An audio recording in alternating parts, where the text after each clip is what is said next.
What's up, everybody? So, I figured let the good times roll, and this is actually something that I think I've been wanting to do for a minute, but now that I'm doing some reactions, I might as well hit you with things like this, right? Let's talk about Drake. As always, everyone's talking about Drake. Drake is the guy to talk about. Drake has fathered many sons in this rap shit, and there's a lot of people that wish they were Drake and are jealous of Drake. It is what it is. So, starting from the bottom, I think, is a pivotal moment in, I would argue, Toronto rap history in general, but certainly in Drake's career. And honestly, I kind of saw it happen when it happened, and I'm not surprised.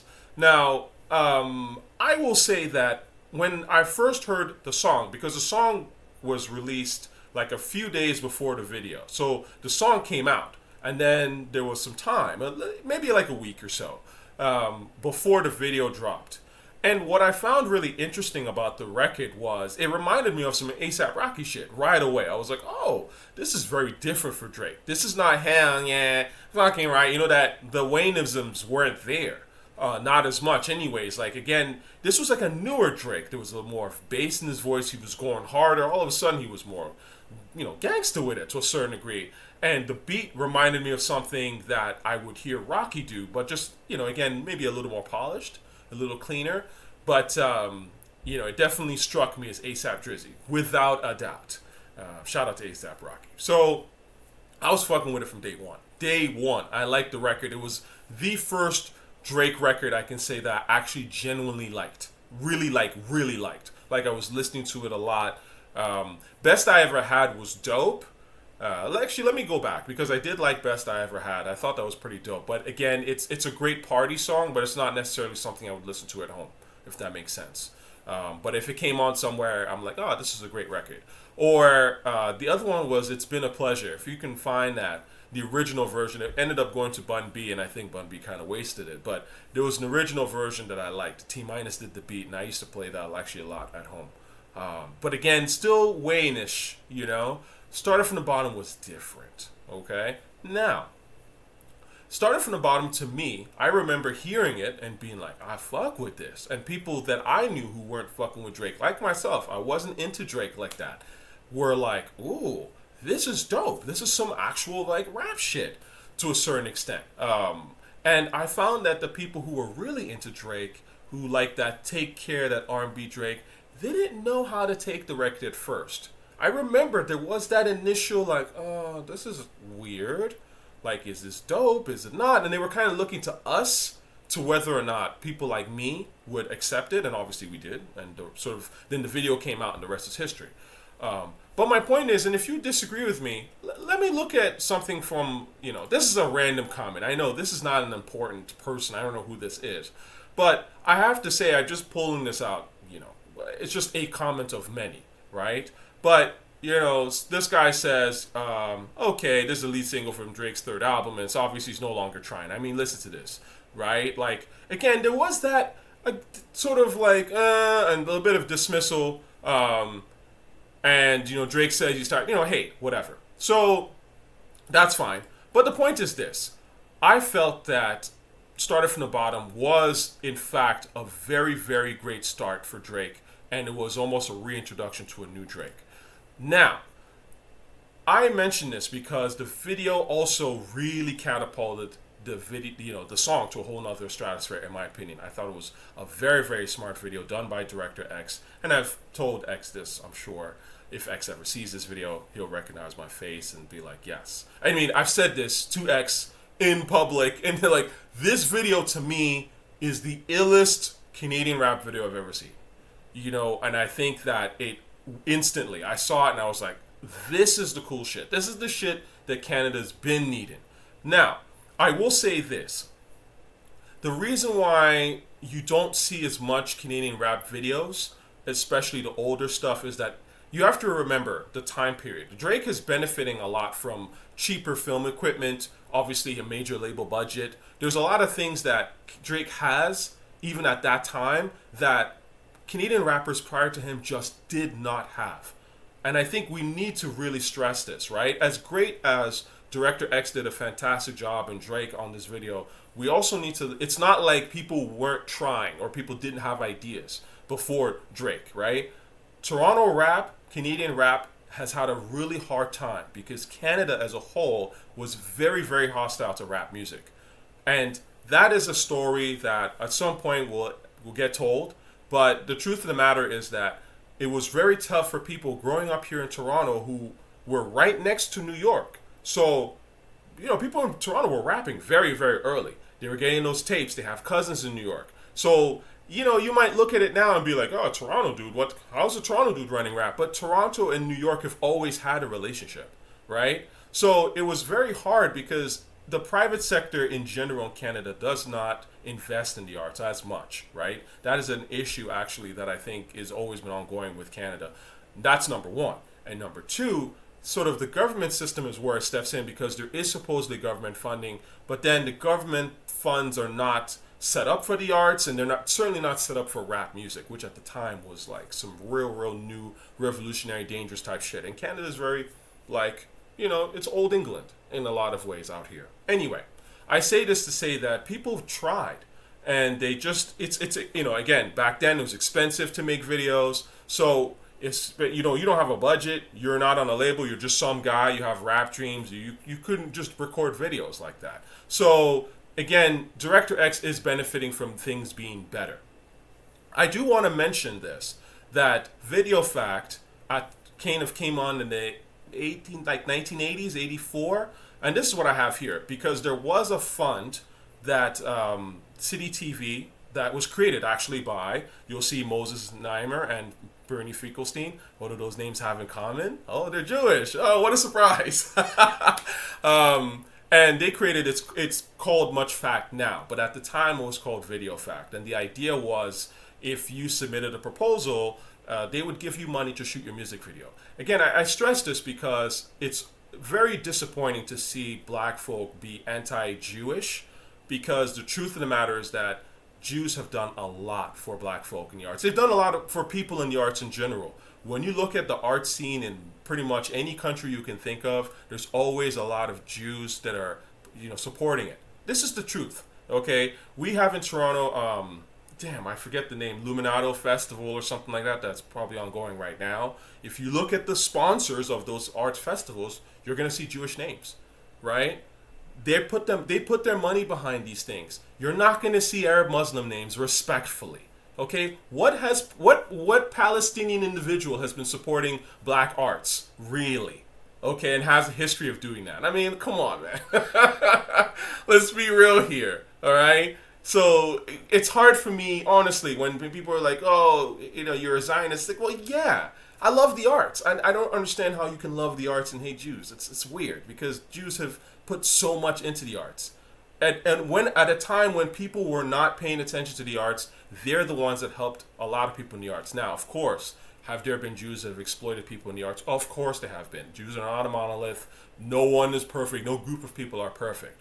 But the fact of the matter remains that if you look at even something like VideoFACT, which was helpful to rappers, Socrates, and others to actually get a little bit of a budget. It wasn't much, but just something so you could see that they existed as people. This came from something like VideoFACT. And VideoFACT itself obviously had issues. When they set it up, yes, they set up this wonderful fund, but ultimately it did kind of get capitalized by, how it is, white rock acts and things like that. That's how the nature of the game. But VideoFACT supported a lot of early people in their careers, like Celine Dion and Chaos and a bunch of people. Look it up. If you look up MuchFACT, you'll find out more details on that. I don't need to tell you more. The point is this. At the end of the day, VideoFACT wasn't very much. So they weren't able to do a lot in terms of setting up cool videos and concepts and all that kind of stuff. But they tried. And some of those videos from back then, they're pretty decent. Some of them are all right. There's some great ones. There's some shitty ones. The fact of the matter is Drake, now with Director X, they knocked it out the park.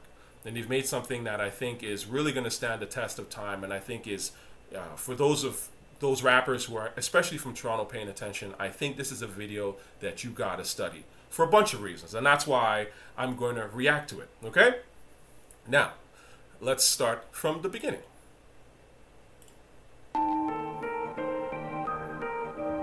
Okay.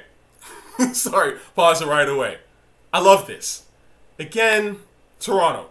A very smart way of showing, hey, this, it's going. First of all, showing Drake as a kid, but because there is a nostalgic aspect to the beat anyway.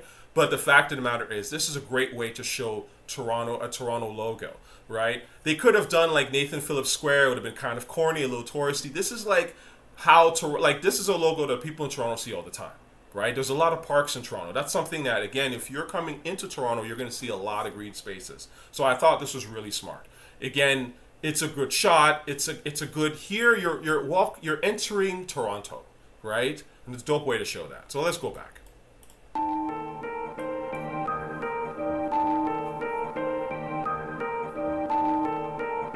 Started. Zombie on the track. Started from the bottom, now we're here. Started from the bottom, now my whole team fucking here. Started from the bottom, now we're here. That shit is hard. Started from the bottom, now the whole team here. Nigga, started from the bottom, now we're here. Okay, there's so much here already. Okay. Again, this is when it was Drake was put on next season for you weirdos, okay? Put on next season for y'all Americans. Okay, there's so much here. Y'all not even paying attention. So let me go back first and foremost. What I fucking started from the bottom, now we're here. This is the hardest visual I have ever seen in a Canadian rap video. And actually was probably one of the hardest visuals of that year. Here's why this visual is so hard to me, right? Started from the bottom. In all the times that Canadians have done music videos, rappers, right? It's weird, but I've never seen snow.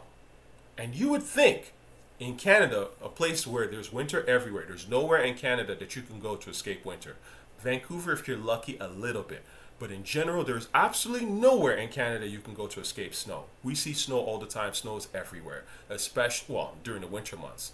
So it was interesting when you look at videos from, let's say, Rascals, chocolat, Cardinal, there's no snow. Now, a couple of reasons for that. Shooting in snow, obviously, is difficult. And again, we're going back in time. Doing into the 90s, you don't have that much equipment. It's hard to shoot and all that stuff. So who the fuck is going to be, shooting in this blizzard? No one, right? But the truth of the matter is that showing snow is genius because this is who we are. This is what we see. This is what we rep, right? Or I should say, this is our environment. And rap is all about being authentic at its core, showing something that is actually in a way a disadvantage. Snow is not the sexiest thing to show in a way. Especially, it's kind of depressing. Canada's cold. We're known for being the cold north, whatever. But he's flipped this into something visually stunning. The idea that this dude's on top of a drop-top Bentley with a blizzard blowing, and they did it ill, is a great visual. But it also shows, we the snowstorm, nigga. We coming for y'all. I mean, you know what I'm saying? These are little things. And again, I watched this and I was like, that's hard. I will say, I think Classify, the rapper, I think he's from Nova Scotia or something like that. I think he did do, I think he did have snow in his video. But it was in the background and it looked, it just looked bad. It didn't look all that interesting. It was kind of like, it's like dreary snow. This is like beautiful, haunting, in your face, we fly with it snow. And that's the innovative shit. Again, I keep telling you, Drake is an innovator. As much as y'all want to hate, the guy is an innovator. You know he's an innovator, and that's why you hate him. Let's go back. Started. Zombie on the track. Started from the bottom, now we're here. Yeah. Started from the bottom, now my whole team fucking here. Started from the bottom, now we're here. Let's go, nigga. Started from the bottom, now the whole team here. Nigga, started from the bottom, now we're here. Started from the bottom, now the whole team here. Nigga, started from the bottom, now we're here. Started from the bottom, now the whole team fucking here. I done kept it real from the jump. Living never from my house, we'd argue everyone, nigga. I was trying to get it on my own. Okay, let me stop here again. Again, like I said, 30 seconds into this video, you already know he's murdering y'all, okay? Now, the drop top Bentley, I've gone through this stuff. This is fire. He's dancing, he's rapping, he's showing you what b-boy shit, right? Now, I love that also. He's started from the bottom, so he's also showing you Shoppers Drug Mart. Again, in Toronto, we all know about Shoppers Drug Mart. It's not something it's kind of like y'all CVS or something like that. There's Shoppers Drug Marts everywhere. Okay, so the fact of the matter is he's showing you, I started from the bottom. I was working night shift at Shoppers Drug Mart. that's, I mean, that's a story. It's probably real. But the point is, this is what makes rap cool. You show the real things. It's not like some, it's on an island and all this goofy shit, make-believe shit. It's the real shit, but showing the real shit in a cool and captivating way. So right away you're like, damn, yeah, I started from the bottom. You were working the Shoppers Drug Mart. Like, I mean, it can go more bottom than that, but that's kind of bottom. Now, what I really love, again, there's all these like, From the bottom, now we here. Started from the bottom, now the whole team fucking here. I done kept it real from the jump. I know Drake haters hate that line. Living at my Love this. Okay, I love this picture. This shot right here is brilliant. The mom is in the b-boy stance. I don't know, again, I know there's certain shit. I know maybe to each his own. I'm looking into it. But the mom, b-boy stance, I don't know where this is. This could be Forest Hill for all I know, but that's hard. Okay, I'm sorry. You got your mom in the video and your mom's on some b-boy shit. And you know what I'm saying? But it's not like she's wearing the b-boy hat. She's just a mom, right? She's a Jewish mom. But she's, still kind of on some b-boy shit. You know what I'm saying? That's cool. That's cool. There's no other way to put that, man. And again, it's real. Like, again, Drake's showing you his world. He's not... the great rappers, this is, you guys want to talk about, Kendrick, all this shit. It doesn't make any sense to me because Kendrick doesn't even show his family. What the fuck are we talking about? Nas would have videos where he shows his daughters. He was one of the first people, I remember even rapping, To My See Destiny, and, Nas brings you into his world, right? And Drake brings you into his world. That's what great rappers do, okay? Anyway. Month, nigga, I was trying to get it on my own. Working all night, traffic on the way home, and my uncle calling me like, where you at? I gave you the keys, so you bring it right back, nigga. I just think it's funny how it goes. Now I'm on the road, $500,000 for a show. And oh, that was hard. From the bottom, now I was never into this. Started from the bottom. I feel like this skit really slowed. I mean, the beginning came with so much energy, and again, this is just my nitpick. I would have chucked this skit out entirely, personally, but it's almost like they did it because, if I was to guess, it's almost like they felt, again, Started From the Bottom was the hardest Drake record anyone had heard, right? His audience is not used to that energy and that thugged out hip-hop energy. So it's almost like, and it did weird them out. Again, I followed the forums and was getting a sense of what people were listening to before the video came out, and people were on the fence. Like old, typical Drake fans were like, I don't know how to take this song. So I think that's probably why they put that in there, because they wanted to just make it like, oh, it's still kind of lighthearted, right? It's still like that lighthearted, not too tough Drake that you like, like we don't want to go too gangsta on ya. So I think that's why that got thrown in here. But honestly, I think it throws off the flow. The whole team's freaking here. This dude, Obie O'Brien, the white guy. Oh, that's Boy Wonder in the back, by the way. The brother with the chains on. You probably already know that. But Obie O'Brien had a really dope song, maybe around this time, called Steve Nash. I used to play the shit out of that, man. Done by Chef Byer. What up, Chef? I haven't seen Chef in years. Chef and I actually worked together on my short film Pond. He actually did the beat for the end credits beat for me. So Chef is really talented, man. He was running with OVO and them. So I don't know where Chef is. I haven't talked to Chef in years. But anyway, shout out to Chef. Oh my gosh! Hi. Hi. Is this on sale? Yes. Top season is the regime, babe. I can't tell you anything else. This is medicated lip ointment, but I want you to know, with that being said, I still think you're straight gorgy, and I would love for you to accompany me to my crib so I can show you how I live. No thanks. And you can get based with me and 18 of my best dogs. Getting based. Lil B. Lil B, again, Lil B was in the mix. You know what I mean? People know. Drake knows about Lil B. You know what I'm saying? Lil B, ASAP, these guys were dropping the hardest shit, right? So, of course, it's going to find its way into the mainstream. Again, people might not realize, but all this, all that shit, ASAP started that shit. And the reason why it even became so mainstream is, well, Rocky, but really was because of Drake. Because once Drake did this started from the bottom shit with this kind of beat, with this shit, that's when people switched it up. Let's be real here. Really switched it up.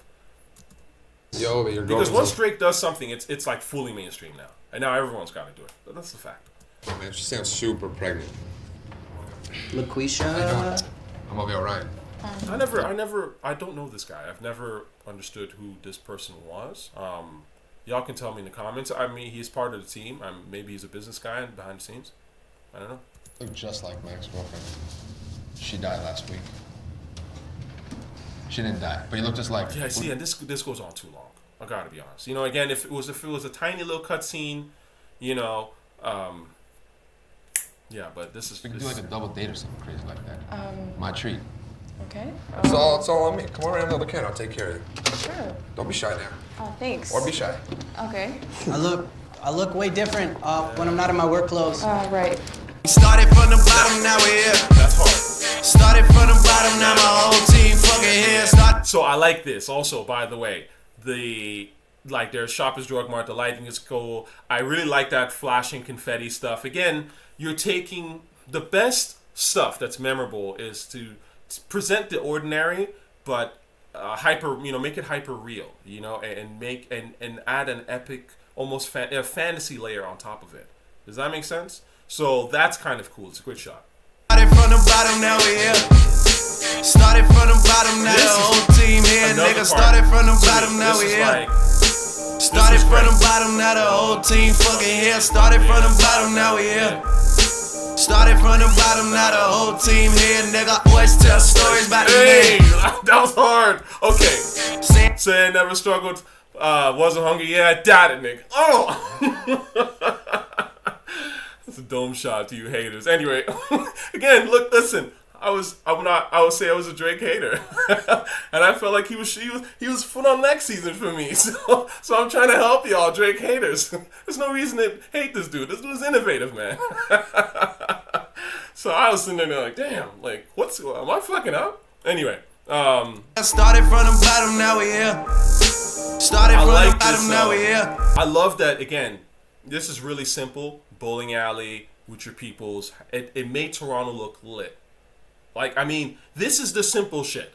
You know, like, it reminds me in a way, like, Ghostface had that video with, I wonder if X did that video. Director X might have even done that video. Tush with Missy Elliott. And they're in the bowling alley with their friends and stuff. Like, that's the shit that makes you go, yo, I would love to be there. I would love to be in that city. You know, it looks lit. I can go to a bowling alley, meet all these people, meet all these chicks, meet all these guys, whatever, right? So I like that they did that. Again, it's not just, like, Director X is very good at doing sets, as you can see with Hot Light Bling, but I also like that this was just some people hanging out at a bowling alley and a lot of people, right? Started from the bottom, now the whole team fucking here. Started from the bottom, now we here. Started from the bottom, now the whole team here. Nigga, always tell stories about the man. Say I never struggled, wasn't hungry, yeah, I doubt it, nigga. I could turn your boy into the man. There ain't really much out here that's popping off without us, nigga. We just want the credit where it's due. Okay. First of all, that tilt. You about to see some real niggas up in here. All right, now I don't know everybody here. Obviously, the dude in the sort of center left, I believe is 40. The guy on the left, I've never met, but people in Toronto, we know that is, we know him as Jelleestone. Jelleestone's a real dude. Shout out to Jelleestone, right? Okay, that brother's, like, he's a real one. Okay, so again, it's like you got either he's bringing in a legend, someone, again, that's some of the things that make these videos dope. It's not just I'm here now and I'm the only one popping. It's like, yeah, I'm popping, but I come from a lineage of dope shit, of real ones. Right? Again, this is why it's important if you're going to be a serious rap entertainer, it's important to know your lineage. Because when you come out and you're doing great shit and you showcase your lineage, that's when you show as like, I'm really that guy. Now, obviously, I've dissed Kendrick for doing this to a whole nother level because to me, that's dick rider shit. But that's a whole different thing. Jelleestone is just in there. He doesn't take over the video. It's not about Jelly like, oh, look, Jelleestone's cool saying Drake. It's not like that. It's just a quick shot. That's it, right? Because at the end of the day, you gotta stand on your own too, okay? I'ma worry about me, give a fuck about you, nigga. Just as a reminder to myself, I wear every single chain, even when I'm in the house, cause we I always thought, Drake, I'm gonna nitpick here. I always thought that was a little bit of a weak bar at the end. Because that second verse started out mad hard, man. Boys tell stories about the man. That's like, it's the hardest shit you ever spit. It's a bar. And so when he was like, you know, I was reminded to myself, I wear every single chain even when I'm in the house. I was like, ugh, really? That's kind of a weak ending to what I thought was a really strong starting verse. But nitpick. started from the bottom, now we here. It's in Toronto Started City. from the You bottom, guys now my know. whole team fucking here. Started from the bottom, This now is we dope. here. Started from the bottom, now the whole team. Drake's always dancing. Hip hop, man. Hip hop. The B-boy. It's always dancing. You know what I'm saying? And not like corny. You know what I'm saying? Like he's having a good time. Yeah. No new niggas, nigga, we don't feel that. Fuck a fake friend, where your real friends at? We don't like to do too much explaining. Story stay the same, I never changed it. No new niggas, nigga, we don't feel that. Fuck a fake friend, where your real friends at? We don't like to do too much explaining. Story stay the same through the money and the fame. Cause we started from the bottom, now we here. Started from the bottom, now my whole team's fucking here. Started from the bottom, now we here. Started from the bottom, now the whole team here. Nigga, started from the bottom, now we here. But now they're going on vacation. Started from the bottom, now my whole team here. Nigga, started from the bottom, now we here. It's good, it's fine. Started from the bottom, now the whole team here, nigga.